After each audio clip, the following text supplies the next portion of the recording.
This is the FM Gold channel of All India Radio. In the program News Analysis, now we bring you a discussion on highlights of Mann Ki Baat journey so far. Participants are Ashok Tandon, political analyst, and Nikunj Garg, journalist. Mr. Tandon, today this is digital era. In fact, it's going beyond digital era, and this is era of Twitter, social media platforms. Satellite television, of course, is now increasingly becoming passé. In such a time and age, why did the Prime Minister choose radio to broadcast his flagship program and broadcast some of the most preferred ideas that he has in his mind for the nation? How did he choose radio? Why did he choose radio? Tomorrow is Prime Minister's 50th episode of Mann Ki Baat. And it's a landmark achievement for any Prime Minister to continuously interacting with the people continuously for such a long time. But coming back to your question about why PM picked up radio, I have learned is that he was greatly inspired by Martin Luther King Jr. when he used to interact with people on radio in good old days when there was no television. And from there, he got inspiration. And when he mooted the idea of this kind of a program on All India Radio, the question was what should be the title. The title also came as a big surprise when PM said from there the term Mann Ki Baat was coined. And it was purely Prime Minister Modi's own initiative. And coming back to your point, why in the age of television, Prime Minister picked up radio? Because radio, even today, is the most popular medium. It has the widest range and it is easier for people to listen to the radio. But look at the results. Today, every channel show Mann Ki Baat live. All the newspapers are reporting it in their next day's newspaper. So he perhaps had the vision that if he picks up radio, television channels will automatically follow suit and so will be the print media, and that is exactly what is happening. So from there it has come a long way. 50th episode and it is becoming popular day by day. Listenership is going up and that shows that the Prime Minister method of interacting with the people through a dialogue. It's not a monologue, it is a dialogue. It is not a broadcast to the nation. It is based on the feedback which the Prime Minister gets, the response which he gets, the suggestions which he gets. All those things are incorporated in the Prime Minister's next episode of every Mann Ki Baat. And he, not only that, he even mentions those people by name who have sent him suggestions. And that connects. So the biggest advantage of the Mann Ki Baat has been his connect with the people. And it has, as we all know, 23 episodes of Mann Ki Baat have been compiled into a book, and that book says it is a social revolution. Because the Prime Minister has been not only highlighting his government's achievements and his initiatives, but also hitting at the social evils in the society. In fact, the medium which has chosen is involvement of the people. Mass campaign, and he started with Swachh Bharat. Swachh Bharat today is a mass movement because of the participation of the people. There he got inspiration from Mahatma Gandhi. Because when Mahatma Gandhi talked about Swachhata, cleanliness, he wanted to make it a mass movement, which Modi has now done it. So all his initiative, whether it is Beti Bachao, Beti Padhao, all these innovative ideas, he wanted public participation. That is why he wanted to talk. Look at one example. He was talking about Beti Padhao, Beti Bachao. He made a simple suggestion that why not everybody clicks a selfie with her own daughter. With your daughter selfie. It became a mass movement. Right from celebrities of the film industry to cricketers to everybody started posting selfie with the daughter. And you know from where the idea came? It came from a sarpanch in a village who had initiated this, and PM picked it up and made it a mass movement. There are a numerous number of examples in which the Prime Minister has been picking up this initiative, making them into mass movement and people joining them. So that is how Mann Ki Baat is relevant even today. It has, and one very significant feature of this entire campaign has been not a single political party has criticized it as a political stunt. In fact, I was wondering whether the CMs of different political parties may also follow suit because they too can do it. But not a single voice has been raised against because he has kept politics out of it. See, in every episode, Prime Minister will pay tribute to all the freedom fighters, all the great sons of and daughters of India who have made India what it is today. their birthdays, their anniversaries are all mentioned. Then all the Indian festivals, he greets the people on that. All the achievements by our sports persons, as mentioned. In fact, he celebrates the victory, India's achievements. So there is nothing negative in it. It's not about negative. But at the same time, he has been hitting at the root cause of the social evils, like the crime against women, the fetus abortion, all these social evils which are still there very much in our society. He has been hitting at the root cause of it. BM has come a long way in this kind of dialogue, which is still unique. In fact, the Prime Minister of Japan, who wrote forward for that book, has appreciated it, and he said, I wonder how in a country like with 125 crore people, Prime Minister could find time to interact on regular intervals. And I must say that we need to salute the people who are working in the background, including all the staff technicians of All India Radio who plan in advance, and plus the mygov.com who get all the feedback from there, and then they scrutinize it and they prepare for the Prime Minister's next broadcast. So I think it's a wonderful experiment which has succeeded, and if we look at the major initiatives which the Prime Minister has launched, all were highlighted in the Mann Ki Baat. Mr. Tandon, you talked about major initiatives. Now, there are 4 or 5 overarching flagship ideas that the Prime Minister continues to propagate, as you said, as mass movements. Generally be Jan Dhan Yojana, they would be Swachh Bharat, Beti Bachao, Beti Padhao, and then there are a few others that he wants people to pick up. Can you please dwell on, listeners should know that in each Mann Ki Baat, at least, these are the ideas which he generally never leaves on the side. Always tends to mention these. So this is actually the bedrock of his communication with the masses.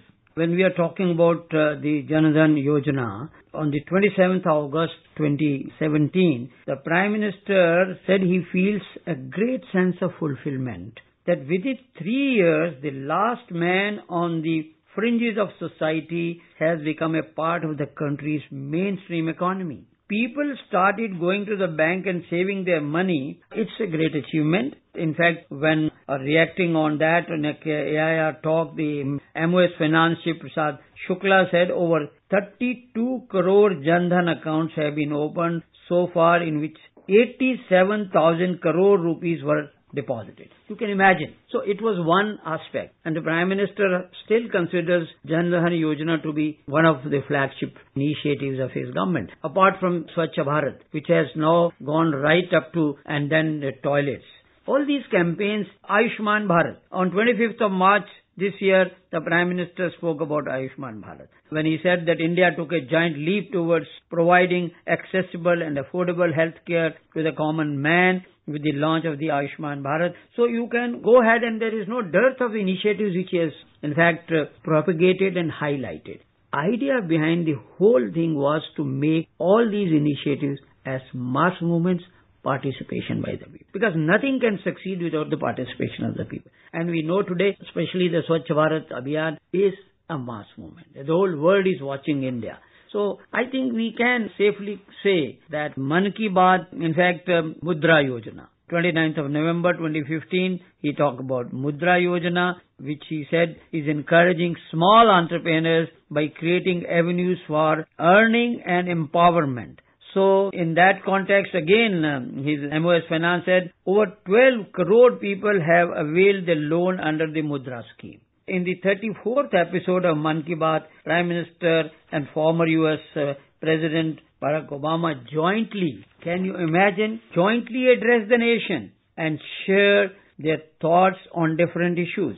And if you look at the 27th January 2015 was the historic day when Prime Minister Modi and then President of the United States jointly addressed the people through All India Radio. During the broadcast, Modi had said that he had never dreamt of reaching the top level, but always aspired to serve the nation.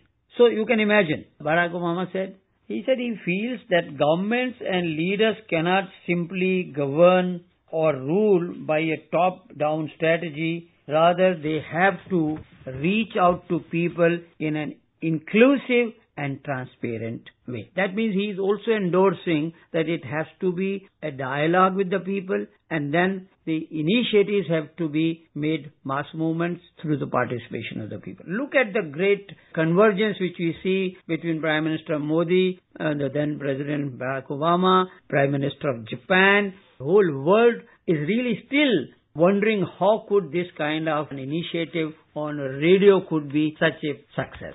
One thing you also mentioned about is that saluting the diversity of the nation, he always greets people on all the festivals from northeastern India to the south to the west, all parts of the country.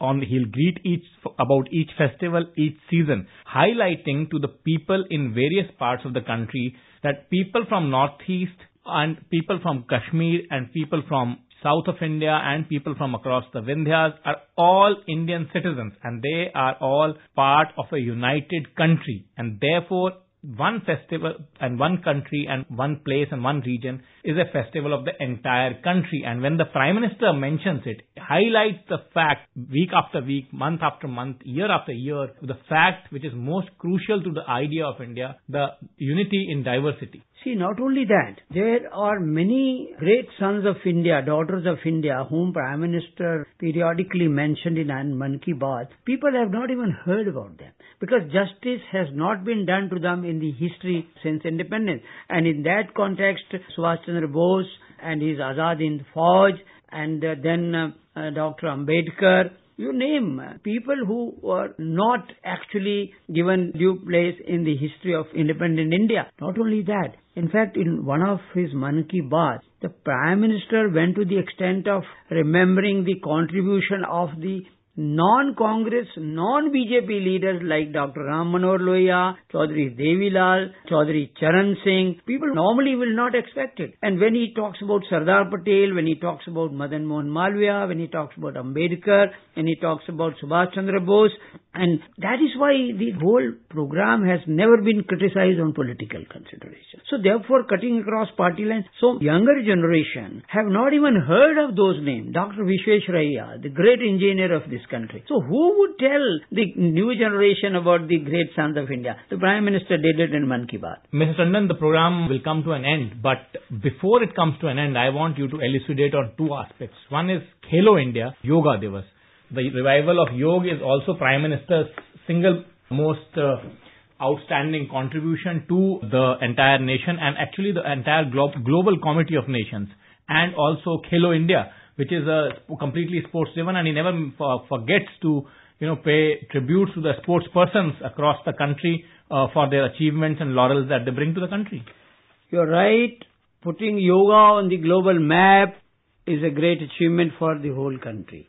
In fact, on the 31st of May 2015, Prime Minister had asked everyone to make the International Yoga Day a huge success because that day it is celebrated on 21st of June.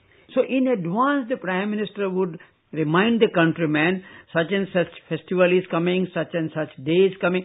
In fact, he has been listing in the previous episode all the days which we observe not only in India but all over the world also. So you are right. In fact, this has given a new image to India as far as Yoga Day is concerned. But certain issues like demonetization and GST, the Prime Minister explained in great length. Not only that he was shirking and trying to put those issues under the carpet, he addressed the nation through dialogue on issues like GST and demonetization also. Thank you, Mr. Tandon. Thank you. You were listening to a discussion on Highlights of Mann Ki Baat, Journey So Far. The participants were Ashok Tandon, political analyst, and Nikunj Garg, journalist. This program was produced and presented by the News Services Division of All India Radio. This program is also available on our website, newsonair.nic.in.